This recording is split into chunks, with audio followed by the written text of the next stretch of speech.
I had been married to Scarlett for 6 years. She was once a rising star, a golden girl, but life brought her crashing down. I stayed by her side through it all. At last, her new piece Muse made a stunning comeback. The genius painter had returned to her peak. A reporter asked her, "Who's the man in the painting?" She smiled tenderly. "He's the love of my life." That very day, I received divorce papers from her. 1. The genius artist Scarlett returned to the spotlight with her new piece Muse, reclaiming her fame after years away. At her gallery exhibition in Chicago, every painting was sold for an impressive price, except for Muse, which attracted the most attention. It was a breathtakingly lifelike oil painting. Under a soft moonlight, reflections danced across the lake's surface. A young man stood by the shore in white, holding a bouquet of flowers, smiling like he could make the world forget to breathe. She said, "It's not for sale, no matter how much you offer." A reporter asked, "Who's the man in the painting?" She smiled gently. "He's the love of my life." That evening, I received a divorce agreement from Scarlett. She left me everything, our money, our home. She walked away with nothing. I saw the live stream footage online and called her. "Congrats, the show was a hit." Her voice was cold. "That has nothing to do with you." "What do you mean, nothing?" I raised my voice. "Didn't you say you're walking away with nothing? The gallery earnings are marital assets too. We should talk numbers." She let out a sarcastic laugh. "Wow, Henry. Money really is the only thing you care about." I chuckled. "Money's more reliable than people." She was quiet for a moment. "I'll have my lawyer send you a revised agreement tomorrow." "Perfect," I said calmly. "We'll cut all ties. Let's just end it." Before she could finish, I hung up. As if listening to one more second of her voice would be a waste. Hard to believe that just 4 months ago, I was still praying we'd grow old together, side by side for the rest of our lives. 2. That day was our 6th wedding anniversary, also Valentine's Day. I secretly flew back from Paris, hoping to surprise Scarlett. When I reached the apartment building, I saw a young man standing outside alone in the snow, holding a suitcase. His hands were bright red from the cold, but he was smiling joyfully into the phone. "Guess where I am?" he said. I don't know what the person on the other end replied, but the boy's face softened as he whispered, "I missed you, so I came to see you." It reminded me of my college days, when Scarlett and I had a long-distance relationship. Whenever we couldn't stand the longing, we'd buy a ticket and rush to each other without hesitation. Touched by the scene, I pulled out my phone to call her. But just then I saw Scarlett walking out of the building. She ran straight into the boy's arms, throwing herself at him. He held her tightly, like he was catching the most precious thing in the world. They kissed, long, passionate, and fearless, in the silent snow. I stood frozen, watching their love unfold like a crashing tide. When Scarlett finally looked up, she spotted me standing a few steps away. Dragging my suitcase, I took a few painful steps forward. But it felt like crossing 1,000 miles. Her first instinct was to step in front of him, shielding him with her body. The boy looked confused. He leaned in and asked her softly, "Who's he?" For a moment, I had no idea what kind of expression I should wear. I stood still and said flatly, "I'm her husband." The boy stepped forward, placing himself between us protectively. "This is my fault. Please don't take it out on her." I laughed bitterly and looked at the woman behind him, whose face was torn with emotion. "Aren't you going to say anything?" Scarlett pressed her lips together, her gaze firming as if she'd made up her mind. She walked over to stand beside the boy, laced her fingers tightly with his, and said to me, "It's exactly what you see." Maybe it was the biting wind or maybe just the shock, but my mind went numb. I didn't ask. I didn't argue. I just quietly turned and went home. Scarlett didn't follow me. 3. The balcony window was wide open, and cold wind howled into the apartment. I could almost picture the moment Scarlett got the call, how she must have thrown open the window and lit up with joy seeing him standing below. The easel by the window hadn't even been put away. On the canvas was an unfinished painting of him. He was holding roses, his coat fluttering in the wind, his face lit with the shyness of seeing someone he loved. Once upon a time, Scarlett painted me with that same kind of devotion. We met when we were 16 in high school in rural Illinois. She was already a star, daughter of a wealthy family, straight A student, the kind of girl everyone admired. I was just a kid from the countryside. We were worlds apart, destined to never cross paths, except we ended up sitting at the same desk. My English was poor, my Midwest accent heavy. The other students made fun of me all the time. But Scarlett defended me. She was patient. She even tutored me. She always spoke with a smile. When she smiled, it was like spring had bloomed all over the world. I secretly loved her for 3 full years, never daring to believe she could feel the same. After the college entrance exam, instead of applying to top schools like everyone expected, she chose an art school in San Francisco. She told me painting was her lifelong dream, and her family supported her completely. She had the freedom to follow her heart. I didn't. With my grades, the best option was a university far down south. We'd be separated by thousands of miles. That summer, she came to my tiny hometown in the mountains for an art trip and asked me to be her guide. We watched the wildflowers on the hills, the birds in the woods, the clouds in the sky. On the last day, my mom brought out homemade plum wine for her to try. I failed to stop her. 1 cup in and she was tipsy, completely lost. She collapsed into my arms, cheeks red, whispering drunken words. "Henry, I like you." While packing her things, I saw her sketchbook. Every page was me. When I walked her to the bus station, we took our time. I wanted so badly to ask her, did last night's confession count? Eventually, I couldn't hold it in. "Scarlett, if I confessed now, would it be too late?" She looked at me, tears of joy in her eyes. "No. If it's you, it's never too late." And so we were together. 4 years of long-distance love through college. I gave her all my love, made sure she knew. She was the one I cherished most. She used to tease me without restraint. "Henry, you love me so much." I let her be. When she'd had her fun, I'd pull her close and kiss her gently. From 18 to 28, we were in love for a whole decade. A whirlwind of memories roared through my mind. And then I broke down. I tore her painting into shreds. 4. I sat alone on the couch until sunrise. When Scarlett came home, she smelled different, like hotel body wash. She looked at me with a flicker of guilt in her eyes. "I'm sorry," she said. My eyes were bloodshot and my voice was hoarse. "When did it start?" She was surprisingly honest about everything. The guy's name was Oliver. He was a senior at her old art school in San Francisco, also an art major. They met at the school's anniversary celebration last year. He admired Scarlett's talent, worshipped her really. They connected on a deep, soulful level, talking about Van Gogh under the stars, Monet's water lilies by the lake. She said they were rare kindred spirits and truly in love. 10 years of our shared life couldn't compete with their 10-month spark. When Scarlett spoke about him, her gaze was soft, dreamy.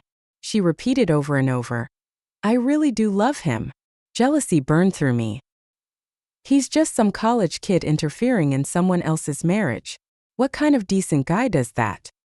He's obviously after your money." Scarlett stared at me, her expression turning cold. "Henry, he's not like you. He doesn't care about money." That one line cut deep. Scarlett was born a romantic. Money never meant much to her. Even in college, she'd already made a name for herself as a young painter. Plenty of people offered big money for her work, but she always turned them down. She used to say her paintings were only gifts for those destined to receive them. But life doesn't go as planned. The year she graduated, her family went bankrupt. Her parents were hounded by debt collectors and died in a car crash. Debt collectors showed up at her place non-stop. I climbed over her fence to find her, held her close and said, "Scarlett, marry me." I had no name, no wealth, just a heart that would never waver. I consulted a lawyer and found out children aren't legally responsible for their parents' debts. But the harassment wouldn't stop. Could destroy her life. With my mom's permission, I took all our family savings and negotiated with the creditors. I cleared the debts with the smallest possible cost. After we got married, life was hard. Our apartment leaked when it rained. During storms, the living room turned into a pond. In the winter, the wind cut through the place like knives. We couldn't sleep from the cold. We would curl up together and talk all night long. Scarlett tried to reconnect with those who once wanted her art, but was humiliated. She'd been too proud back then, made enemies. Now she was broke and had no one. It broke my heart. I told her never to sell her paintings again. To give her a better life, I took on 3 jobs. If I made $100, I'd spend 99 on her. One time I passed out from anemia. Lost my vision for a few minutes. She panicked. Her hands were shaking as she called my name over and over. She cried in front of me uncontrollably. Not marrying you would have been the biggest regret of my life, she sobbed. But marrying you and holding you back, it kills me inside. I scolded her gently. Idiot. I never saw you as a burden. Back then I felt so happy. 5. Let's get a divorce. Scarlett's voice pulled me back to reality.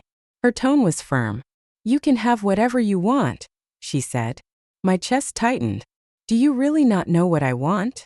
She didn't seem to understand. You set the terms, she replied. I laughed bitterly. You'd really give up everything. For him? Scarlett lowered her eyes and dropped a bomb. Henry, I'm pregnant. It's his. My heart shattered. I remembered we once had a child too. In our 2nd year of marriage, Scarlett got pregnant. I was over the moon. But she didn't tell me. She got an abortion behind my back. She cried when she told me later. Henry, we can't afford to raise a kid. I don't want them to suffer like we did. She apologized again and again. I held her, forcing a smile as I tried to comfort her. It's okay. We'll have another one someday. That night, she clung to me tightly, whispering over and over, I love you. Those 3 words felt like a spell, binding our hearts together in the darkest of times. From then on, I worked even harder. I learned to read people, climb the corporate ladder. My boss ran an import-export business and often took me to entertain clients. I held my liquor well, so he liked having me around. He even gave me bonuses on the side. I'd come home and throw up every night, but Scarlett would stay up with me, taking care of me patiently. She always said, don't ruin your body just for a little extra cash. I brushed it off. You have to think long-term. As time passed, I built a decent network.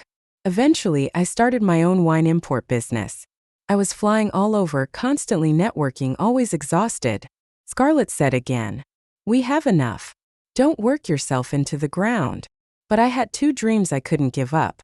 I truly believe Scarlett's future held stars and oceans. I wanted her to paint freely, without ever sacrificing her passion to survive. And I hoped the child we once lost would come back to us soon. Heaven must have heard. Things really did start getting better. In our 5th year of marriage, we finally had a house. Savings in the bank. I gathered my courage and said, babe, let's have a child. But her reaction wasn't what I expected. Henry, now's not the right time. She told me she'd hit a creative wall. Hadn't painted anything she was proud of in months. I tried to cheer her up. Your work is amazing. My friends love it. Even my boss wants one for his new place. Scarlett scoffed. What would those Philistines know about art? I froze. Realizing she'd gone too far, she quickly apologized. She explained she didn't look down on business people. She just wanted recognition from professionals in her field. She buried her face in my shoulder and whispered, I'm just losing confidence in myself. Maybe our relationship had already started to crack. But I was so busy I didn't notice. Soon Scarlett's mood began to lift. She smiled more often. I thought she'd finally broken through her creative block. I didn't realize she'd simply found her new muse. He was young, untainted by time. He compared her paintings to spring blossoms, summer rains, autumn winds, winter snow. He said she was the most beautiful thing in the world. And me? I was just a money-driven businessman, reeking of capitalism. She couldn't resonate with that. Henry, I'm sorry. Scarlett's voice echoed in my ears. I stood silent, for what felt like all the years we'd spent together. In the end, I couldn't let go. I'm not divorcing you, I heard myself say.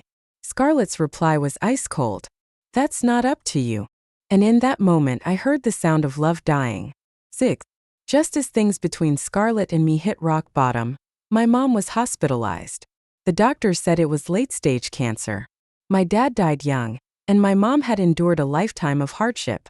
When I got married, I could barely keep my own life together, and she insisted on living alone in rural Oregon, not wanting to burden us. Later, when we were doing slightly better financially, I still didn't have time to visit her much. I blamed myself. I'd never given her a single day of comfort in her life. Lying in the hospital bed, Looking fragile and gaunt, she asked me, "Where's Scarlett?" I forced a smile and answered cheerfully, "She's been really busy lately, prepping for a big exhibition." I told her Scarlett had finally caught the attention of Samuel, a legendary figure in the art world, and was about to break through. She smiled with relief. "So Scarlett's finally living her dream. Your life together will only get better now. I can rest easy." I made up some excuse and left the room. The moment I stepped into the hallway, tears flooded my face. Life really has a cruel sense of humor. Not long after our fight, Scarlett got word from France. Samuel, who had been in seclusion for years, suddenly showed interest in her work and wanted to meet. A once-in-a-lifetime opportunity. They hit it off immediately like old friends who just met too late. Scarlett saw that boy Oliver as her lucky star. She said he helped her rediscover the passion she once had for art, which led to this chance. But she had no idea that it was me who made it happen. I'd pulled every string, begged every favor, to create that opportunity for her. And in the end, I was just the fool stitching a wedding dress for someone else. I splashed cold water on my face and went back into the room. My mom suddenly said she wanted to see Scarlett. I couldn't say no. I reached out to her. Maybe it was pride, maybe just self-defense, but when I spoke, it came out like a negotiation. "Scarlett, let's make a deal. I'll agree to the divorce. But help me with one last thing. Just play along for a while." "All right." She agreed without hesitation. It was the answer I thought I wanted. But all it did was twist the knife. Disappointment, rage, grief. My heart felt like it was being eaten alive by 1,000 tiny venomous insects. Thought maybe I was finally losing it. 7. Scarlett showed up on time. It had only been 2 weeks, but she looked even more stunning than before. Glowing, elegant. She must be doing well. We both put on calm faces, forced a smile, and walked into my mom's hospital room hand in hand. She lay there weak and fading, but when she saw us, her cloudy eyes lit up. She struggled to sit up and speak to us. She reminded me to love and take care of my wife, to never let her down. Then she looked at Scarlett and told her to live a good life with me, to cherish what we had. My mom had never been a talkative woman, but now seeing us, it felt like she had endless things to say. I knew. She just didn't want to leave with unfinished business. Scarlett responded to each of her wishes with a soft okay. At the end, my mom placed our hands together and whispered, "Take care of each other in this life." My eyes welled up. I wanted so badly to tell her that once she was gone, I'd have no one left in this world. But the words clogged my throat. Nothing came out. Scarlett gently patted my back, and for a second, her eyes were as tender and bright as the 18-year-old girl I'd fallen for. I got a little lost in the moment. When we walked out of the room, we were still holding hands. And like a fool, I realized, I still craved the warmth of her hand in mine. What if we didn't get divorced? The thought circled in my head like a fever dream. Suddenly my phone rang. Scarlett let go of my hand. I looked at her, dazed, as the image of that girl I once knew seemed to vanish into thin air. She stepped aside to answer the call. Her voice drifted over, just casual everyday conversation. I couldn't hear the other side, but she blushed and scolded, "You're such a flirt," then giggled softly, "I'll be home soon." I stared at her, feeling like I didn't know this woman at all. After the call, she saw the lost look on my face and frowned. "You look pale. Are you sick?" She reached out, trying to touch my forehead. I flinched, instinctively stepping away. We both froze. Her hand hovered awkwardly in the air for a moment before she pulled it back. "We can hold off on the divorce until your mom's feeling better," she said softly. At that moment, my dazed mind finally came back to reality. I nodded. "Okay." 8. My mom's condition didn't improve. Her memory began to fade too. Every now and then, she'd ask to see Scarlett. Scarlett went along with our little act for 3 months, sitting beside me while we listened to my mom repeat the same heartfelt instructions over and over. Each time Scarlett came to the hospital, Oliver would call her non-stop. Eventually, he stopped calling, he just came with her. The day they showed up holding hands, I lost it. I blocked their path and snapped, "Tell him to get lost. As far as possible." Scarlett tried to explain. "He'll wait outside. He won't let your mom see him." I refused to budge and sneered, Skipping the PDA for one day won't kill you. Oliver, who had stayed quiet until now, stepped forward furious. Don't you think that's going too far? You two are getting divorced. Stop trying to make her life harder. He grew more agitated, almost squaring up to me. She's been so busy prepping for the gallery show she barely eats. I came because I was worried. Scarlett gently took his hand and said softly, "Calm down, don't scare the baby." Oliver shot me a glare, then looked down at her, his tone tender. "I just hate seeing you suffer." The way they doted on each other made me feel sick. I scoffed. "Scarlett and I are still married. You two being together? That's still cheating. Unless you're paying rent for your time with her." Scarlett froze, her eyes welling with tears. "Henry, are you out of your mind?" Oliver's jaw clenched. "No wonder she doesn't want you. Look at how disgusting you are. I'm done putting up with this. She can either come with me right now or stay here with you. She chooses." Then he turned to her, eyes full of pleading. There wasn't even a pause. Scarlett left with him. That day my mom was actually doing okay. I lied and told her Scarlett had something urgent to take care of. She didn't question it. But by evening she suddenly collapsed. The doctor immediately issued a critical condition notice. When she regained consciousness, the first thing she asked was to see Scarlett. Panic-stricken, I called her. It took a while for her to pick up. Crouched on the hospital floor, holding my head, I asked, "Could you come by? Just for a bit." She answered flatly, "It's too late." Pleaded, "My mom's fading fast." Her tone grew impatient. "You shouldn't joke about things like that." I was stunned, furious. "You think I joke about my mother's life?" There was a pause. Then she said, "It's raining tonight. I'm pregnant." He won't let me leave the house. Swallowing my pride, I begged, "Ask him to drive you. Or I'll find someone to pick you up. I'll make sure you're safe, I promise. We've had 10 years together. Just help me one last time." She sighed. "I'll talk to him. See what he says." Grasping at that thread of hope, I rambled, "Blame me for the fight earlier, okay? If you show up tonight, I'll agree to anything. Anything you want, all right?" Thunder crashed outside, masking the sound of my dignity shattering into pieces. On the line, I suddenly heard a low, husky voice, intimate. Scarlett let out a soft, awkward gasp and whispered, "Stop, not now." Then the call cut off. I tried calling again. No answer. She never came. All night I waited. She never showed. My mom, sensing something wasn't right, asked gently, "Did you and Scarlett have a fight?" I forced a smile. "No, she's on her way." Her brow furrowed deeply. She asked me to call Scarlett so she could talk to her. But the phone was off. As her awareness began to fade again, she mumbled, "Son, if you're not happy, how can I leave in peace?" Right before dawn, she passed away. She died clutching my hand tightly, refusing to close her eyes. And just like that, my world collapsed into ruins. 9. I brought my mom's ashes back to the countryside to bury them. Scarlett came along. She lowered her head, full of guilt. "I'm sorry. I didn't know she was really that sick that night." I walked her to the door and said quietly, "Don't call her Mom. You're not worthy." Scarlett's voice softened. "Henry, can't you just talk to me like a normal person?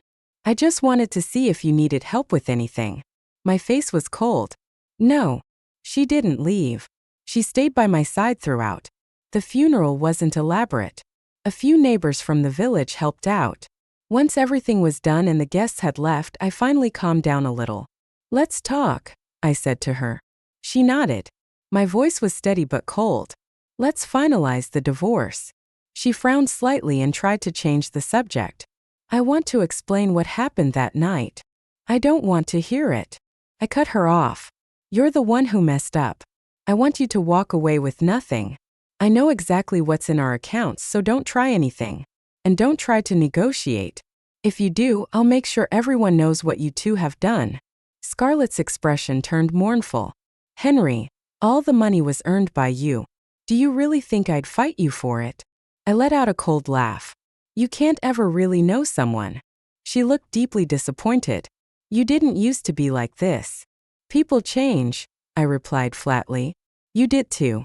A long silence followed, broken only by the ring of her phone. It was Oliver. She stepped outside to take the call. I shut the door behind her. She never came back in. That night, I lay on the old bed in my childhood home and dreamed for what felt like forever. I dreamed of the 22-year-old me, dragging Scarlett home and telling my mom I wanted to marry her. The creditors had found us, shouting day and night outside the house. My mom hid her in my room and said, "Scarlett, whatever happens, don't come out. Let Henry take care of it." I fought those people for months and finally right before New Year's it was over. It snowed on New Year's Eve. I came home exhausted from a trip out of town, snow piling on my coat, but I didn't feel cold. The moment I walked through the gate, she ran out the door and threw herself into my arms. I stumbled back a little but I caught her tight. "I never want to be apart from you again." Scarlett's tearful laughing face was the most beautiful thing I'd ever seen. I was just about to say something back when everything spun. Suddenly I was standing in the snow, watching her throw herself into someone else's arms and kiss him. "Scarlett! Scarlett!" I kept calling her name but she couldn't hear me. Then the world went black. I felt like I was falling endlessly into a bottomless pit. The next morning, I woke up with a raging fever. My mind was foggy like I was floating between life and death. I spent 2 days lying in bed, unable to move. Then I got a message from a business partner. Our wine shipment had a major supply issue. I'd lost a huge amount of money. I shot upright in bed, threw on some clothes and rushed out the door. Got treated. Took medicine. Recovered. All by myself. 10. Those 4 months drained me completely. I made several serious mistakes in business. I was so busy that I didn't even have time to grieve. The next time I heard Scarlett's name was when news broke that her exhibition had taken the art world by storm. Even the notoriously picky art master, Mr. Samuel, long retired and known for rarely praising anyone, called her a hidden gem.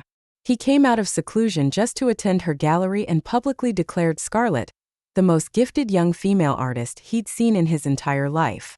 It shook the industry. The media swarmed in. News about her flooded the internet. With her looks and talent, she quickly gained more attention than even pop celebrities. The hashtag goddess artist Scarlett shot to the top of the trending charts. All of her paintings sold out. Someone even offered $10 million for the highlight of the exhibit, Muse. Scarlett turned them down. Reporters, sensing gossip, asked who the man in the painting was. She boldly declared her love. My old college roommate Jackson sent me the video asking, "Scarlett really said this?" I held the freshly signed divorce papers in my hand and replied, "Yeah, she fell for someone else. We're getting divorced." Jackson called immediately, fuming. "For months ago, everything seemed fine. Does she even know how much crap you went through in France for her?" I answered quietly, "Even if she did, it wouldn't change anything." For our 6th anniversary, I wanted to surprise Scarlett with something special. I knew her idol was a reclusive artist named Samuel. He rarely appeared in public even in his youth, and now he was completely off the grid. After exhausting every connection I had, I got a lead. Someone had spotted him browsing street art in the Marais district of Paris. So I booked a flight to France, telling Scarlett I was away on a business trip. It was my first time abroad. I didn't know the language, didn't know the area. On day 1, my bag got stolen. I chased after the thief and was lured into a narrow alley. A gang of street thugs was waiting. I didn't stand a chance. They beat me and left me on the ground. Right before I lost consciousness, I heard someone shout something in French, and the gang scattered. When I woke up in the hospital, I was covered in bruises but otherwise okay. It was Jackson who saved me. He had moved to France a year after I got married, and we'd gradually lost touch. I never expected to reunite this way. He helped a lot while I recovered. One day he asked me, "Are you going to tell Scarlett what happened?" I shook my head. Back home, she had locked herself in her studio, clearly working through something important. I didn't want to distract her. As soon as I could walk, I started going out every day to Marais. I had no solid lead, but I didn't want to miss even the slightest chance. When Jackson heard what I was trying to do, his eyes nearly popped out of his head. "You're nuts," he said. Then laughed and added dramatically, "You spoil that woman so much.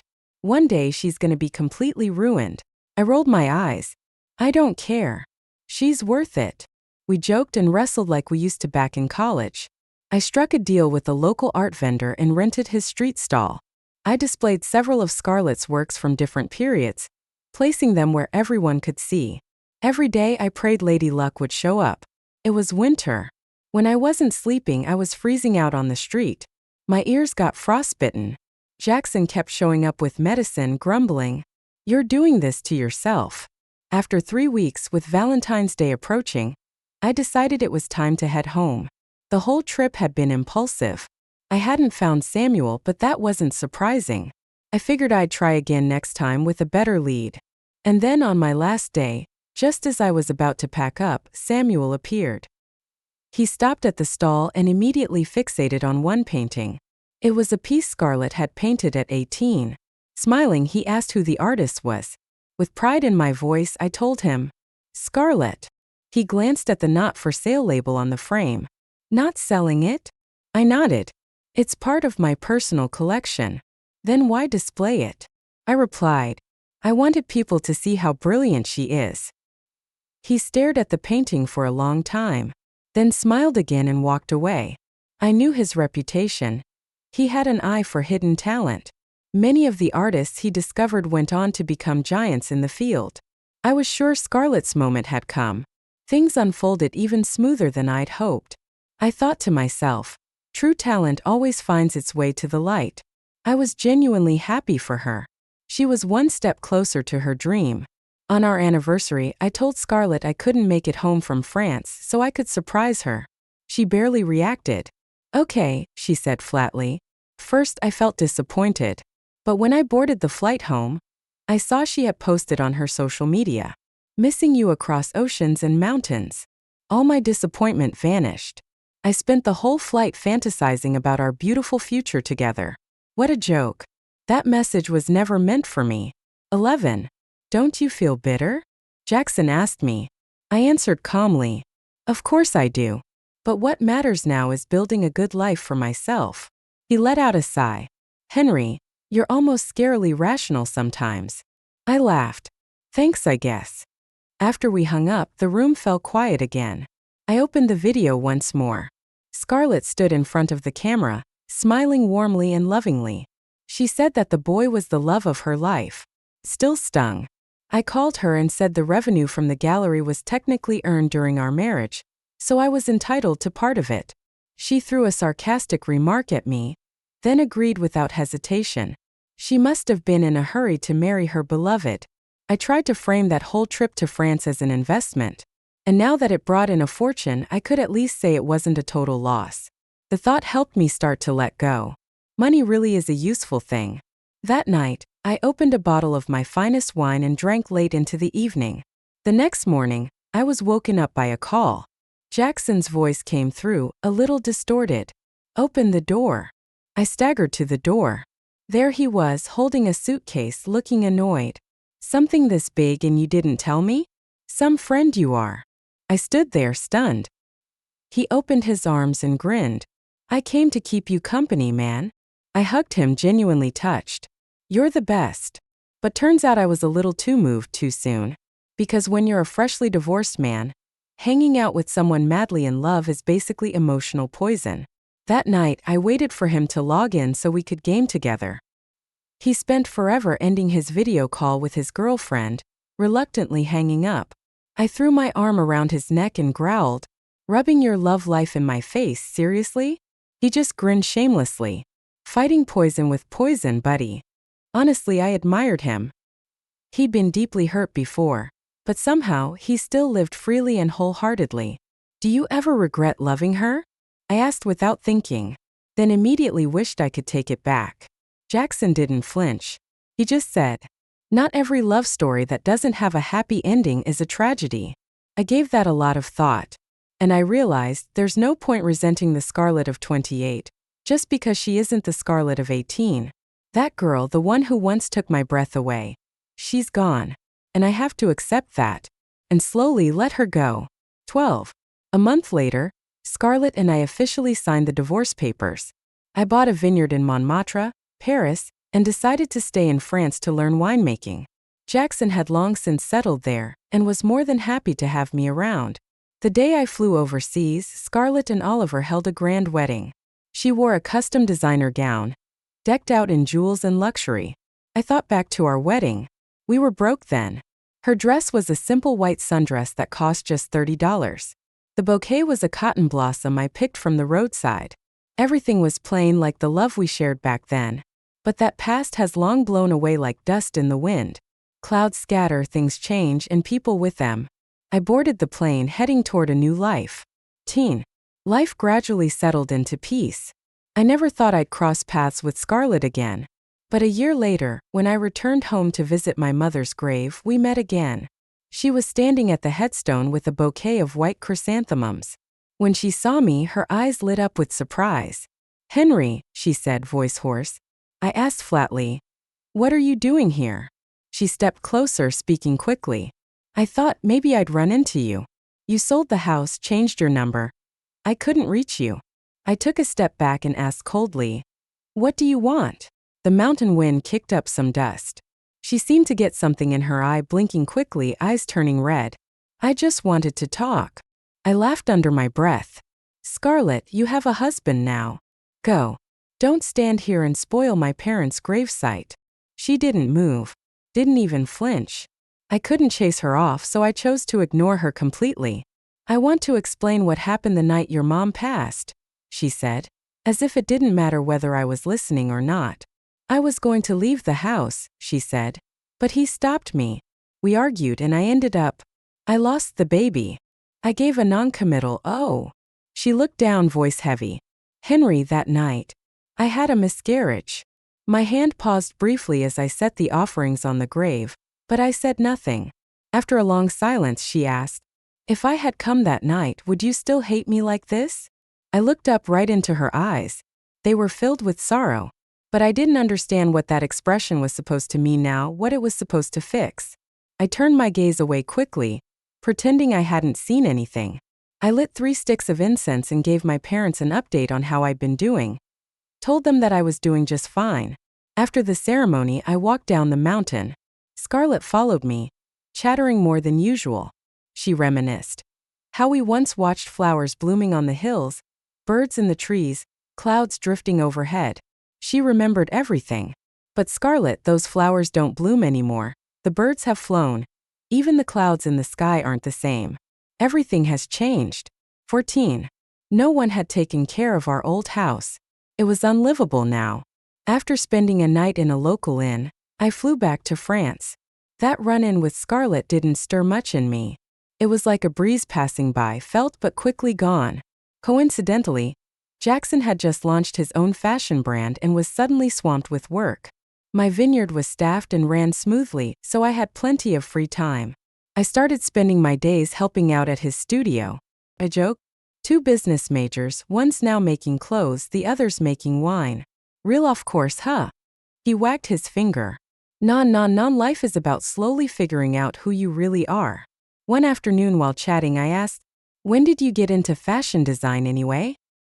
He paused, then answered quietly, "When you and Scarlett got married." He said there was something I never knew. "Remember those wedding outfits? The ones with the intricate embroidery? And you always thought I got a designer friend to help you out." I nodded. He continued, "Scarlett didn't want to spend money on a dress. She only bought the simplest white dress and suit. But she didn't want you to feel like you were giving her less than she deserved. So she designed the embroidery herself and asked a designer friend of mine for help. She even hand-sewed parts of the veil. I didn't even know she could sew. She couldn't at first. But the designer was amazing, and Scarlett's a fast learner. She picked it up in just a few days. She was afraid you'd feel guilty, so she made me swear not to tell you." He said back then he only played a small part, but when he saw us wearing those clothes, he still felt incredibly proud. Our thoughts drifted back to that time. He recalled, "On your wedding day when you lifted Scarlett's veil, the way she looked at you with tears in her eyes, I'll never forget that." I let out a bitter laugh. She really did love me back then. Jackson thought for a moment, then said, "Actually, I ran into her a few days ago." I didn't react much. Paris is the city of art. She's a painter. It makes sense she'd be here. He shook his head. "I think she came looking for you. That night, you left something at my place and I ran out to catch up. I saw her walking behind you, watching from afar. She never came closer. I tried to brush it off. You sure it wasn't your night blindness kicking in? Jackson snapped. Dude, I'm not blind. I even talked to her. He added. And I told her what you did, how you came to Paris to find Samuel. Thought you deserved some credit. That caught me off guard. I gave him a thumbs up. Jackson sighed. When I told her, she froze. Like the soul had left her body. She looked lost. I paused, then said quietly, that has nothing to do with me anymore. 15. A particularly capable young woman joined my vineyard and took excellent care of the grapes. Thanks to her, the latest batch of wine turned out beautifully, and I landed a major order.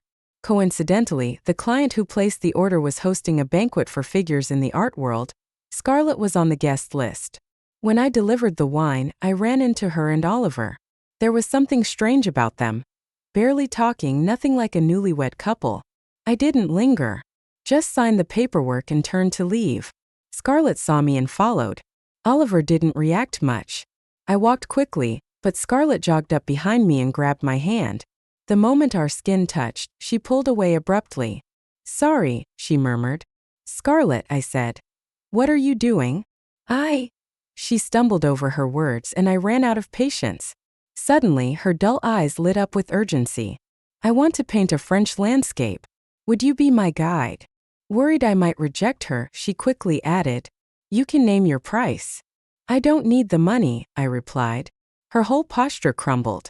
She looked almost like she was begging. Henry, please. Let me make it up to you. I stared at her coldly. Make up for what? I know everything now. I replied calmly. You got noticed by Samuel because you're talented. I took your money in the divorce. We're even. Scarlett lowered her head, whispering, why didn't you tell me back then? I smiled bitterly. What would have changed if I had? The sadness in her eyes deepened. She said stubbornly, maybe, we wouldn't have ended up like this. I found it ironic. Scarlett, come on. Let's be real. After all these years, the foolish things I've done for you, that wasn't the first and it wasn't the last. But once your heart left me, nothing I said or did mattered. And I don't want your momentary guilt. Maybe once I'd fantasized about a scene like this. The one who broke my heart realizing what they'd lost, finally regretting everything. But standing here, it didn't feel satisfying at all. How did the dazzling girl I once loved become like this? I paused and said seriously, Scarlett, stop making excuses for yourself. Or I'll lose whatever respect I have left for you. She froze, her face etched with pain. Go walk the road you chose. Without another glance, I turned and walked away. That night, Jackson had to work late and asked me to bring him some takeout. It was already dark. His studio was tucked away in a quiet area, and 2 of the street lamps on the way were broken. The alley was dim and silent. Out of nowhere, 2 men jumped out with knives and robbed me of everything I had. I didn't carry much cash, but they rifled through my bag anyway, then shouted something in broken French I couldn't fully understand, before lunging at me with their fists. I fought back. In the chaos, someone ran up and smashed one of the attackers with a rock. The man with the knife turned, vicious and furious, and stabbed the figure behind me twice before fleeing. Everything happened so fast. When I realized what had happened, Scarlett was on the ground, covered in blood. I rushed her to the hospital. The doctor said she'd been stabbed in the abdomen, thankfully nothing vital, but the tendons in her right hand had been severed while she blocked the blade. She might never paint again. Lying in bed, pale and weak, the first thing she did was ask if I was hurt. I shook my head, my brows tightly furrowed. She smiled gently, trying to reassure me. Don't worry, it's not that bad. I hesitated for a long time, then told her the truth. Her smile faltered just for a second before she forced it back. It's fine, as long as you're okay. But she wasn't a great liar. She turned her head away, trembling all over. I tried to comfort her. The doctor didn't say it's hopeless. Even if your right hand doesn't recover, you could try using your left. There's always a way. Suddenly she turned toward me, eyes red. Henry, if I divorce Oliver, would there still be a chance for us?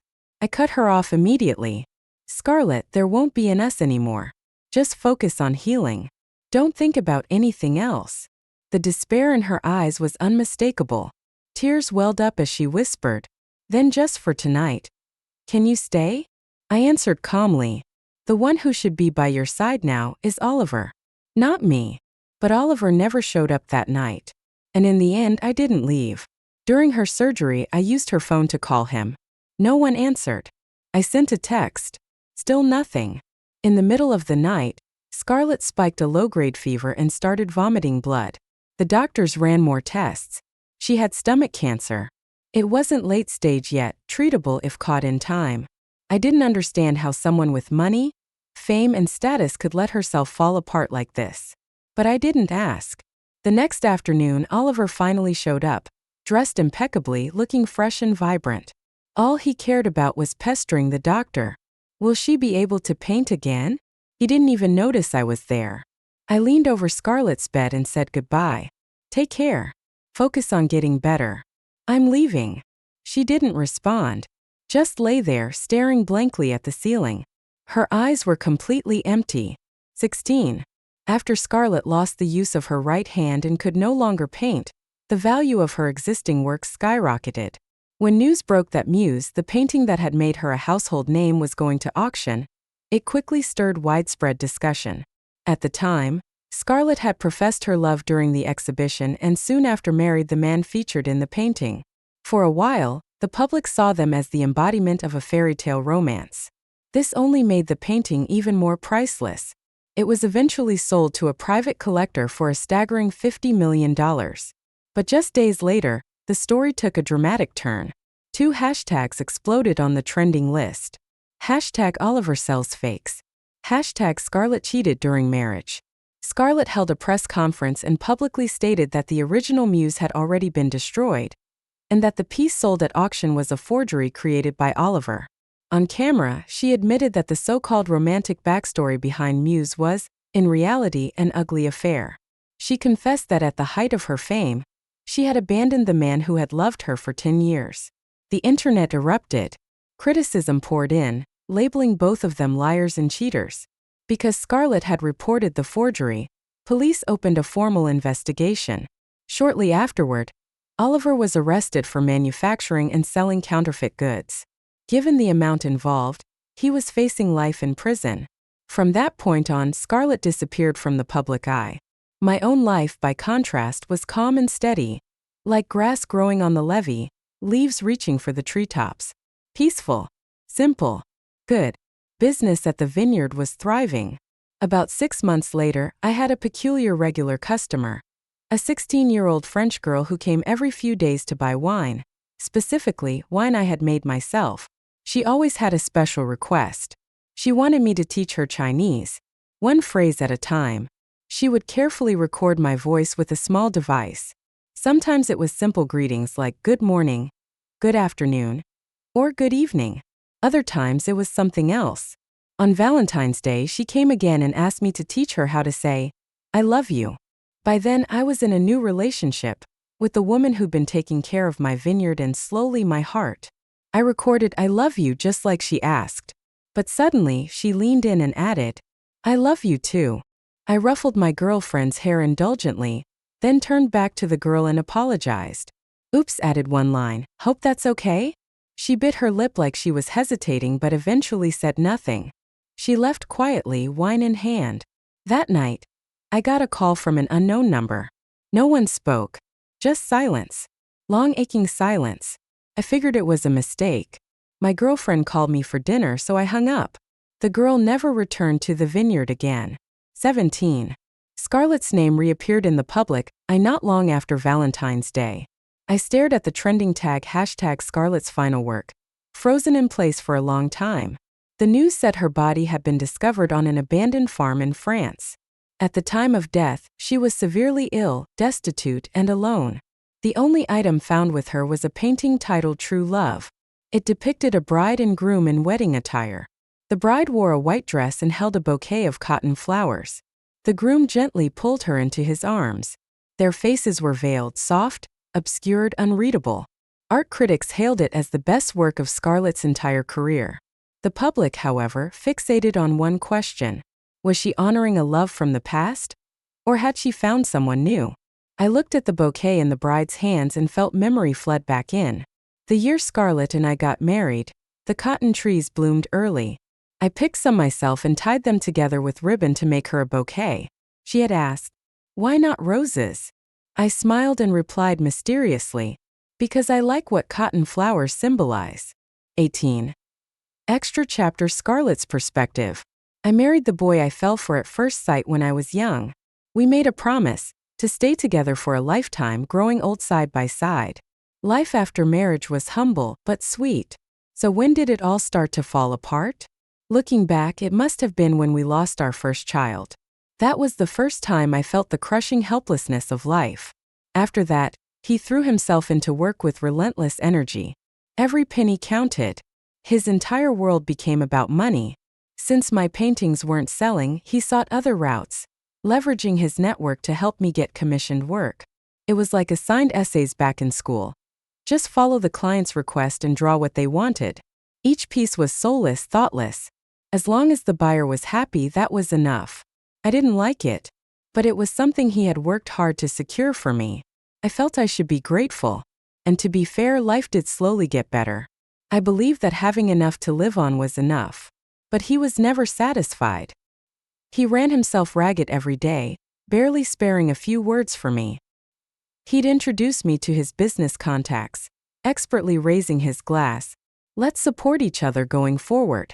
Out of courtesy, those people would buy my paintings for high prices, joking, "Scarlett really married well."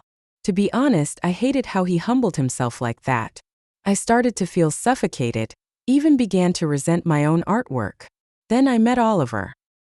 He sat quietly beside me while I painted, just like Henry used to in the early days. He understood me. He appreciated my art for what it was, not for what it could sell for. It felt like someone had added color to my gray days.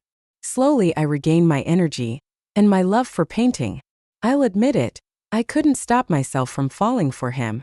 I thought, this pure, gentle boy, he must be the one I was meant to love. And maybe Henry and I had been a mistake from the very beginning. On our 6th wedding anniversary, Henry discovered the affair. That was the day I made my decision. After leaving him, I felt a strange sense of relief. And then something unexpected happened. My idol, the renowned painter Samuel, reached out to me and asked to meet. He said he had come across one of my paintings at a street stall in Paris and had been struck by the raw talent. It was a simple landscape of a mountain village, with a lone boy standing on the hillside. His back turned, yet full of life. That painting was one I did when I was 18. I had given it to Henry. He cherished it like it was priceless. I guess he must have sold it in a rush, probably needed the cash. That's Henry for you. Money always meant more to him than feelings. But it didn't matter. We were getting divorced anyway. With Samuel's support, I was able to host my own art exhibition. I succeeded. Even though Henry left me with nothing in the divorce, earning money was now effortless. Oliver and I held a grand wedding. I thought, this must be the life I was meant to have. But then things started to shift. I began to dream about Henry more and more. Sometimes I'd wake up in the middle of the night and look at the man beside me and feel like something was off. My heart felt hollow. I buried myself in my studio, pouring my emotions into my work. I used to do that too. But back then, Henry would prepare my meals every day, 3 times like clockwork. Even when he was away on business, he'd call and remind me to eat and sleep on time. Oliver never did any of that. After we got married, he rarely showed interest in my paintings. If I complained even a little, he'd slam the door and leave. And that's when I realized I couldn't stop missing Henry. Sitting across from Oliver at fancy restaurants, I'd remember sharing a single pork bun with Henry in our tiny apartment. Buying Oliver all kinds of expensive gifts. I'd recall our first wedding anniversary. Henry had saved up secretly to buy me a Dior lipstick and an Estee Lauder skincare set. I scolded him for spending too much, even as I cried like a baby. And then I remembered the day we divorced. I told him he only cared about money. That memory hit me like a bolt of lightning. I don't even know why, but I tried calling Henry. The number was disconnected. I went back to our old apartment. A new family lived there now, full of laughter and warmth. For a moment I wondered, did I let go of a happiness that was within reach? I shook my head violently, forcing the thought away. I reminded myself my choice was right. It had to be. So I loved Oliver harder. But life is ironic. Oliver cheated. The real him was nothing like I imagined. He'd send sexy photos to other women in the middle of the night, calling them wifey, with all the affection he once gave me. Henry, now I finally know what betrayal feels like. I was awful to you, wasn't I? Oliver threatened me. Said if I dared divorce him, he'd make my life a living hell. I couldn't fight back. 1 year into marriage, our life already felt like a grave. 19. I often found myself returning to Henry's hometown. No matter where he went, he would always come back there. Maybe someday we'd cross paths again. And during Qingming Festival we did. He looked well, clear-eyed, confident and radiant with life. Without me he was thriving. In front of his parents' grave, he talked about the vineyard he now owned in France. I quietly took note. After that, I began flying overseas often, just to catch a glimpse of him from afar. One day, I ran into Jackson after years of no contact, and I learned the truth. Turns out, everything I had achieved was built on Henry's wholehearted, selfless support. He had never changed. It was me who had changed. Somewhere along the way, I had forgotten what love and commitment meant. I had once been given an incredible kind of love, and I had let it slip away. The realization crushed me. I decided to divorce Oliver. He demanded a settlement, 10 times what Henry had given me during our divorce. I agreed. I just needed time. We were both invited to an art exhibition in France. At the dinner banquet, I ran into Henry. I couldn't help myself. I wanted to be near him. That night he was attacked. I didn't think twice. I ran straight into danger to protect him. He took me to the hospital. He was worried about me. Felt so good to be cared for by him again. If sacrificing my hand meant I could get Henry back, I wouldn't complain, not for a second. But he didn't give me that chance. God knows how much I wanted to stop him when he walked away. But he left so quickly. By the time I reached out, not even a corner of his sleeve was left to hold on to. I guess this was my punishment. He would go on to meet someone 1,000 times better than me. And I would never find anyone better than him. 20. After returning home, I was seriously ill. I stayed in the hospital for a long time. Oliver didn't visit once. Not long after, I heard that Muse had been sold at auction for a huge price. But I had destroyed the original. The only explanation was that someone had forged it. I went home to confront Oliver, and found 2 bodies tangled together in our bed. So our marriage was even more disgraceful than I had imagined. Oliver had a longtime girlfriend, one who'd fallen into addiction and racked up massive debts. He married me for money, plain and simple. He laid out his demands. I'd lost the use of my right hand, meaning I couldn't earn the way I used to. But if I stayed silent about the forgery, we could split the profits 50-50. Oliver told me he truly loved that girl, but the debt collectors were ruthless. If she didn't pay up, she'd die. So he had a heart, it just didn't belong to me. He was willing to risk everything for her. Pitiful. And infuriating. I held a press conference. We both had to face the consequences of our actions. The day his sentence was handed down, we officially divorced. By then my assets had been emptied. I was back to having nothing. I started learning to paint with my left hand. The results were far from my best, but I could still sell them on the street for some money. After 6 months, I finally saved up enough for a ticket to France. Doctors had told me my stomach cancer had reached an advanced stage. I didn't have much time left. If I could, I wanted to be close to him when the end came. I rented a rundown farmhouse near Henry's vineyard. Next door lived a kind couple and their sweet daughter. I often asked the girl to buy wine from Henry for me, and to record just 1 sentence from him each time. I missed his voice too much. His wine became my medicine. Each bottle dulled the sharp edge of my pain. I often dreamed of Henry. He'd be dressed in a sharp suit, gazing at me tenderly, saying, "Scarlett, we're married now." But when I woke up, longing and regret consumed me. I poured all of that into my art. I learned that even with my left hand, I could still paint Henry beautifully. After all, I had memorized his features since we were young. I'd sketched him countless times in my heart. I painted myself standing next to him. I called the painting true love. But his eyes in the painting stared straight at me, so vividly it made my chest tighten. He probably hated those 2 words.